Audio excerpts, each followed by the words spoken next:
In this video, I'll show you how to make a YouTube thumbnail in Canva. First, open your web browser, go to Canva, and sign into your account. Once you're logged in, use the search bar to search for YouTube thumbnail, then select the YouTube thumbnail template size to start a new design.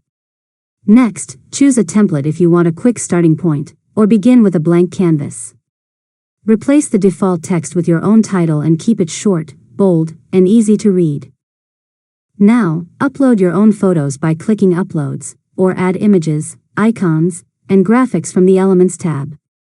Drag and resize each element until you're happy with the layout. You can also change the background, colors, and fonts to match your brand or video style. After that, use the toolbar at the top to adjust text, apply effects, and organize your design.